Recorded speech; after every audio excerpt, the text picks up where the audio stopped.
Welcome to my class. In Microsoft Excel program, there are number of lookup and reference functions given to us. Here a list of all lookup and reference functions is given to you. All these functions listed here are discussed in separate video lectures. Let us start. इस particular video lecture के अंदर हम बात करेंगे X lookup function की and this is part 6.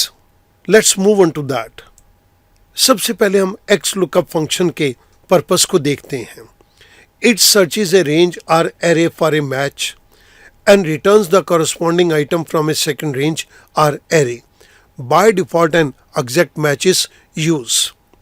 X lookup function एक particular value को एक एरे के अंदर सर्च करता है और फिर उसके बाद एक दूसरे एरे से उसकी कॉरस्पॉन्डिंग वैल्यू को निकाल के हमें देता है. X lookup के सिंटेक्स के अंदर there are 6 arguments given to us. 3 arguments mandatory हैं और 3 arguments ऑप्शनल हैं. इस पर्टिकुलर क्वेश्चन के केस के अंदर मैं ये ऑप्शनल आर्गुमेंट्स को टेकअप नहीं करूँगा. यहाँ पर हमने एक छोटे से स्ट्रक्चर को ऑलरेडी जनरेट कर दिया so as to save time और इसके अंदर हमें ये कहा गया है X lookup replaces H lookup function. एक छोटी सी टेबल दी गई है जिसके अंदर हमारे पास 2 रोज हैं. एक के अंदर नेम दिए गए हैं और दूसरे के अंदर सब्जेक्ट के मार्क्स दिए गए हैं. मैं इस केस के अंदर X lookup फंक्शन के थ्रू एक सिंगल नेम को यहाँ पर दूंगा और मैं वैल्यू को एक्सट्रैक्ट करना चाहूँगा. इस पर्टिकुलर केस के अंदर लेट्स अज्यूम दैट मैं यहाँ पर रोहित का नाम दे रहा हूँ.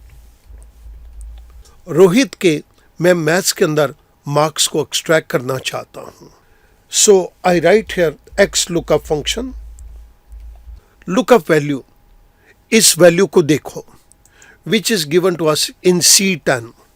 इस वैल्यू को कहाँ पर देखो? इस वैल्यू को इस पूरी रेंज के अंदर देखो.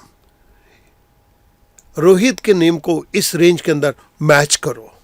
The third argument is return array. जहाँ पर रोहित का नाम मिल जाए हमें इस एरे में से उसके कॉरस्पॉन्डिंग मार्क्स को निकाल के दे दो. Parenthesis close. आई प्रेस एंटर.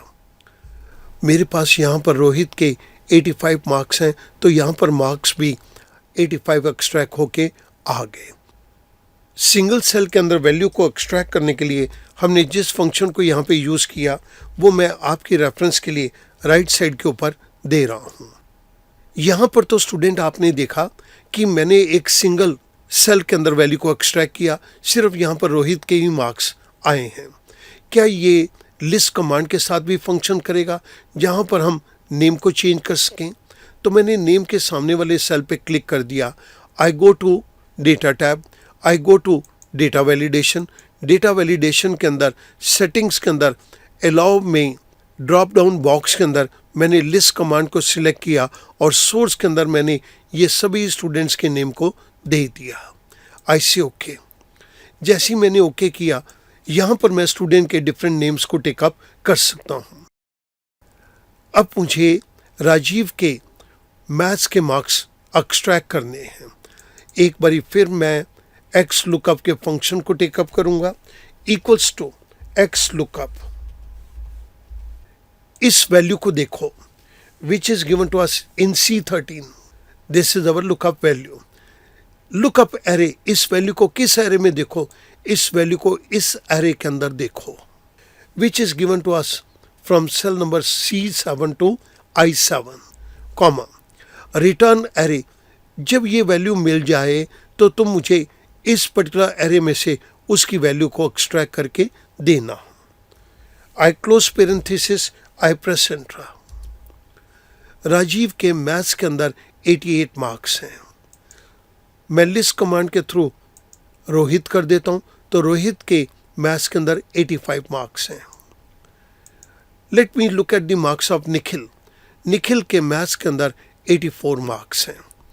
हमने इस वैल्यू को एक्सट्रैक्ट करने के लिए X lookup के जिस फंक्शन को यहाँ पे यूज़ किया वो मैं आपकी रेफरेंस के लिए राइट साइड के ऊपर दे रहा हूँ.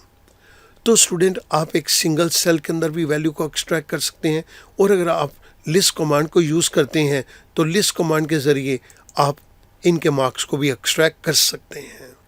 यहाँ पर स्टूडेंट आपने देखा कि एक्स लुकअप फंक्शन ने एच लुकअप फंक्शन को भी रिप्लेस कर दिया। मैं उम्मीद करूँगा कि यहाँ पर आप एक्स लुकअप फंक्शन को यूज़ करके एच लुकअप फंक्शन को भी रिप्लेस कर पाएंगे। Thank you very much.